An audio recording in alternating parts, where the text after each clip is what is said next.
Welcome to online study at QES.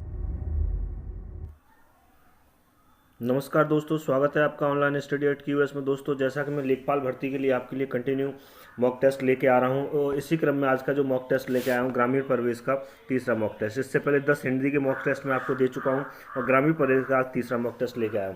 दोस्तों, जैसा कि मैंने पहले भी कहा था, बहुत ही इंपॉर्टेंट क्वेश्चन है जो लेके आया हूँ, और उनमें से एग्जाम में क्वेश्चन आपको जरूर देखने के लिए मिलेंगे। तो अगर आप हमारे चैनल पर नए हैं तो सबसे पहले से सब्सक्राइब कर लें, साली बेल आइकन को प्रेस कर ऑल पर सेट कर लें, इससे आने वाले सभी वीडियोज़ का नोटिफिकेशन आपको मिलता रहे। ठीक है, और लाइक और शेयर करना ना भूलें कि क्वेश्चन बहुत ही अच्छे, बहुत ही सिलेक्टिव है। ठीक है, तो टाइम वेस्ट किए हुए ना, चलते हैं आज के पहले क्वेश्चन की तरफ।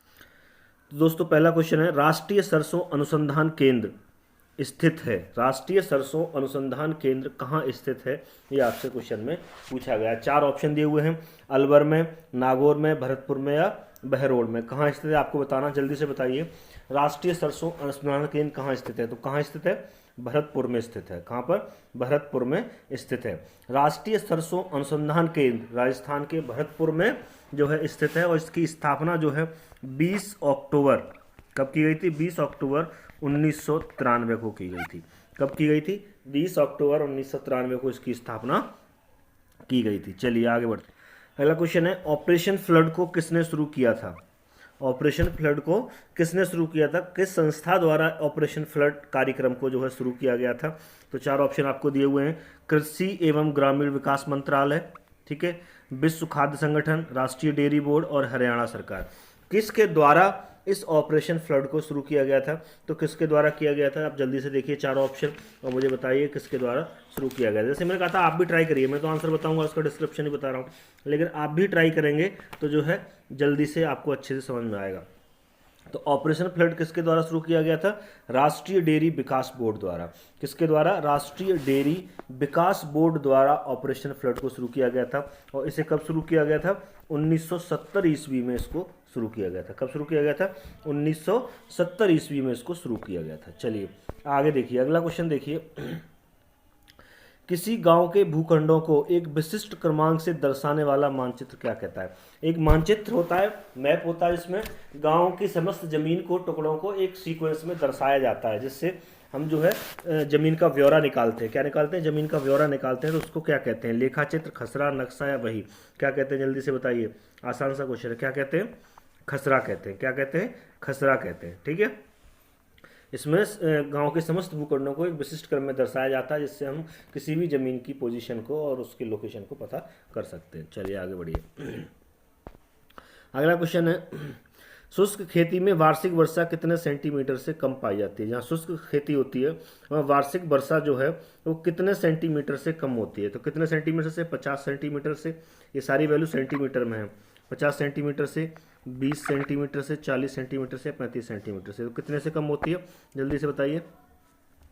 50 सेंटीमीटर से कम पाई जाती है शुष्क खेती के लिए। वर्षा का जो औसत है वो 50 सेंटीमीटर से कम है। चलिए आगे बढ़िए।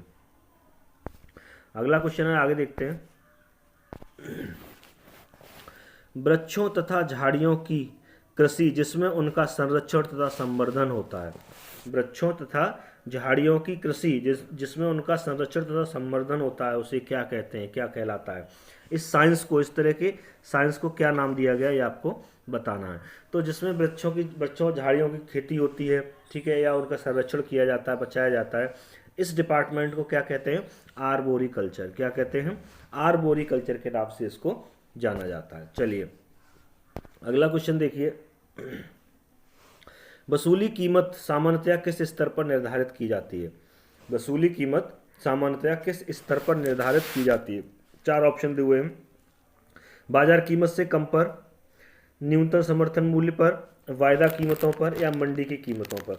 तो जो वसूली कीमत है, वसूली की जो कीमत है किस पर निर्धारित की जाती है, आपको बताना है। तो वसूली की जो कीमत होती है दोस्तों, वो बाजार कीमत से कम पर निर्धारित की जाती है। किससे, बाजार कीमत से कम कीमत पर निर्धारित हमेशा की जाती है, याद रखना। चलिए आगे बढ़ते हैं। अगला क्वेश्चन है, शाहजहानी जरीब की कुल लंबाई कितनी होती है। शाहजहानी जरीब की कुल लंबाई कितनी होती है। 170 फीट, 172 फीट, 165 फीट या 132 फीट। देखिए जरीब, पहले तो जरीब को समझ लीजिए क्या होता है। इसको मैं आपको समझा देता हूँ। जो जरीब होता है ये लंबाई नापने की एक इकाई है। क्या है? लंबाई नापने की एक इकाई है। और एक जरीब जो होता है हमारा, जो एक जरीब होता है, नॉर्मल जरीब की बात कर रहे हैं, शाहजहानी जरीब की बात हम बाद में करेंगे। तो एक जरीब होता है वो 66 फीट के बराबर होता है। किसके? 66 फीट के बराबर होता है। ये क्वेश्चन आता है, आप देख लेना। 66 फीट या गज में नापेंगे तो एक जरीब में 22 गज होते हैं। या लट्ठे, एक नाप लट्ठा होती है। ये भी मैं नापों के ऊपर, मैंने पिछली बार बताया, नापों के ऊपर मैं बहुत जल्द एक लेक्चर प्रोवाइड करने वाला हूँ कि उत्तर प्रदेश और भारत में खेती की नापें कैसे, कौन कौन सी प्रयुक्त होती हैं, कैसे कैसे नापा जाता है। तो एक नाप होती है लट्ठा, ठीक है। तो अगर लट्ठे की बात करें तो एक जरीब 4 लट्ठे के बराबर होता है। किसके बराबर होता है? 4 लट्ठे के बराबर होता है, ठीक है। तो ये तो नॉर्मल जरीब की बात हो रही है। अच्छा, इसमें और भी है, ये नोट करते जाइए। जरीब क्या है? एक जो है लंबाई नापने की यूनिट है, मैंने कहा था, और जिस इंस्ट्रूमेंट से नापा जाता है उसे ही जरीब कहते हैं, ठीक है। तो ये एक चेन होती है। क्या होती है? एक चेन होती है जिसमें ऐसे ऐसे कड़ियाँ सी पड़ी होती हैं। क्या होता है? ऐसे ऐसे कड़ियाँ सी पड़ी होती हैं, ठीक है। तो नॉर्मली एक जरीब में कितनी कड़ियाँ होती हैं? 100 कड़ियाँ होती हैं। कितनी? 100 कड़ियाँ होती हैं। तो प्रत्येक कड़ी की लंबाई 0.6 फुट हो गई या 7.92 इंच। कितनी? 0.6 फुट या 7.92 इंच, इतनी एक कड़ी की लंबाई होती है। टोटल 100 कड़ियाँ होती हैं। तो इसी में एक प्रकार होते हैं जरीब के, मैं आपको बताऊंगा आगे। तो शाहजहानी जरीब पूछा है आपसे। तो शाहजहानी जरीब की जो कुल लंबाई होती है वो कितनी होती है आपको बताना है। तो कितनी होती है? 165 फीट होती है। सबकी अलग अलग होती है। जो मैंने बताया वो नॉर्मल जरीब आपको बताया था। तो शाहजहानी जरीब की जो लंबाई होती है, हम यहाँ जरीब की नहीं बात कर रहे हैं, शाहजहानी जरीब की बात कर रहे हैं। ये एक अलग यूनिट है। तो इसकी जो लंबाई होती है वो होती है 165 फीट।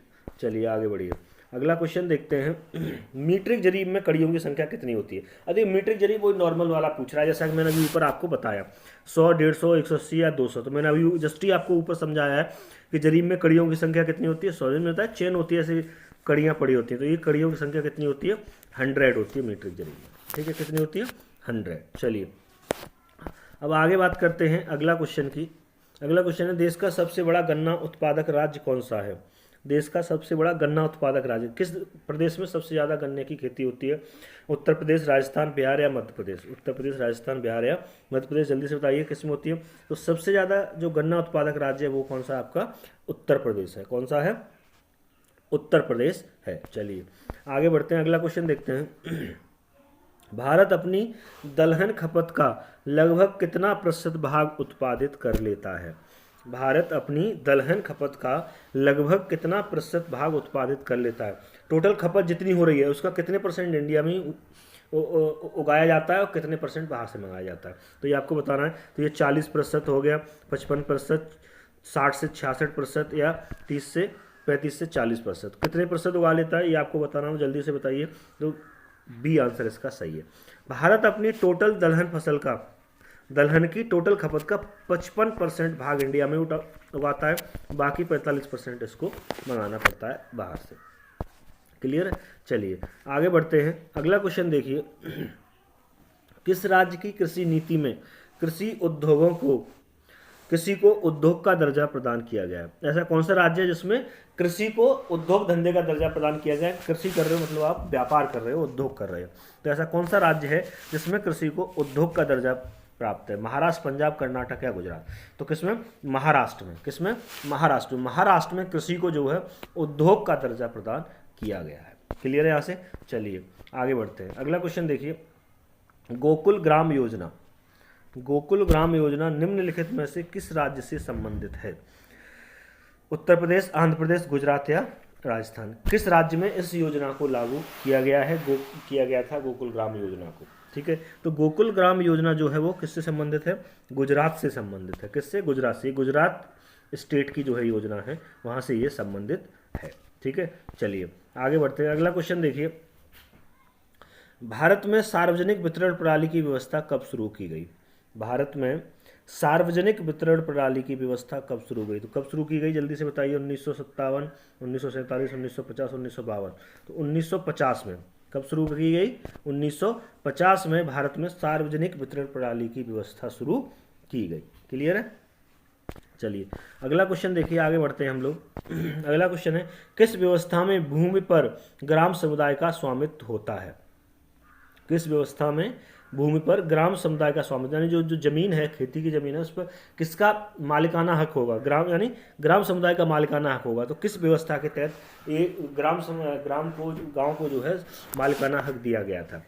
4 ऑप्शन है, जमींदारी, महलवाड़ी, रैयतवाड़ी या काश्तकारी। किस प्रथा में होता है, जल्दी से बताइए।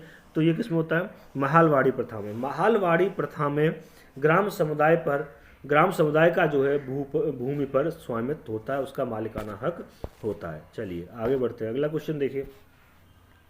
अगला क्वेश्चन है, रोजमर्रा के इस्तेमाल में लाए जाने वाले निम्न में से कौन सा पौधे का फल भाग है। देखिए सौंफ, सदाबहार, सतावर या खस ये यूज किए जाते हैं।